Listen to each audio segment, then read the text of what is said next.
Hi friends, வணக்கம் and welcome to my channel எம்முஸ் world. முட்டையை எப்போவுமே ஒரே மாதிரி பண்ணாமல் கொஞ்சம் வித்தியாசமாக ஒரு முட்டை குருமா பண்ணலாம்.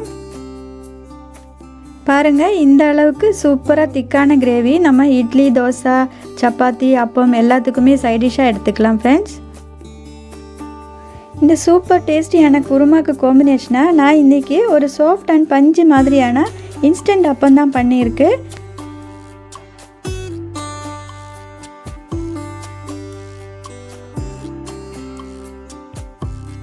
ஃபர்ஸ்ட் நம்ம கிரேவிக்கு தேவையான மசாலா பேஸ்ட் ரெடி பண்ணிக்கலாம். ஒரு மிக்ஸி ஜாரில் அரை கப் அளவுக்கு தேங்காய் திருவனது போட்டுக்கலாம். இது கூட 1/4 டீஸ்பூன் சோம்பு, ஒரு ஏலக்காய், கொஞ்சம் தண்ணி ஆட் பண்ணி இது நல்ல பேஸ்ட் மாதிரி அரைச்சி எடுத்துக்கலாம். இது ஒரு 4 முட்டை நான் ஆல்ரெடி பாயில் பண்ணி எடுத்து வச்சுருக்கேன். இப்போ நம்ம கிரேவி பண்ண ஸ்டார்ட் பண்ணிடலாம். ஒரு கடாயில் கொஞ்சம் ஆயில் ஆட் பண்ணிவிட்டு இதில் பட்டை, லவங்கம், சோம்பு, ஏலக்காய் எல்லாத்தையும் போட்டுடலாம்.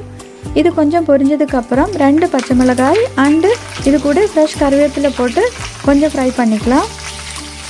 நெக்ஸ்ட்டு நம்ம ஸ்லைஸ் பண்ணி வச்ச வெங்காயத்தை இதில் ஆட் பண்ணிக்கலாம். நான் ஒரு பெரிய வெங்காயம் தான் எடுத்திருக்கேன். நெக்ஸ்ட் இதில் இஞ்சி பூண்டு பேஸ்ட்டு 1 டீஸ்பூன் ஆட் பண்ணிக்கலாம். இதோட ரோஸ்மெல் போகிற வரைக்கும் கொஞ்சம் வதக்கிக்கலாம். ஸோ வெங்காயம் கொஞ்சம் வதங்கினதும் ஒரு தக்காளி கட் பண்ணி போட்டுக்கலாம்.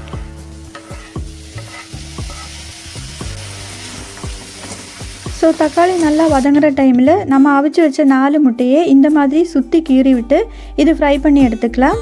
கொஞ்சம் ஆயில் போட்டு அதில் பெப்பர் பவுடர், மிளகாய்த்தூள், மஞ்சத்தூள் அண்ட் சால்ட்டு போட்டு இந்த முட்டையும் ஆட் பண்ணிவிட்டு நல்லா ஃப்ரை பண்ணிக்கலாம்.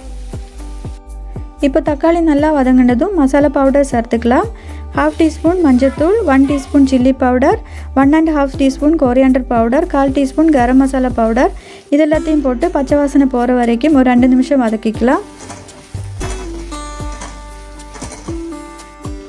அடுத்து ஃப்ரை பண்ணி வச்ச முட்டையை இதில் ஆட் பண்ணிவிட்டு நல்லா மிக்ஸ் பண்ணிக்கோங்க. இது ஒரு 2 நிமிஷம் நல்லா ஃப்ரை பண்ணிக்கோங்க. ஸோ இந்த முட்டையில் இந்த மசாலையெல்லாம் நல்லா அப்சர்வ் ஆகட்டும். நெக்ஸ்ட்டு கிரைண்ட் பண்ணி வச்ச மசாலா பேஸ்ட்டு இதில் ஆட் பண்ணிக்கலாம்.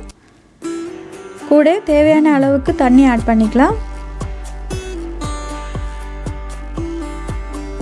சால்ட் ஆட் பண்ணிவிட்டு நல்லா மிக்ஸ் பண்ணி விட்டுக்கோங்க. இது லோ ஃப்ளேமில் கொஞ்சம் நேரம் குக் பண்ணி எடுத்துக்கலாம்.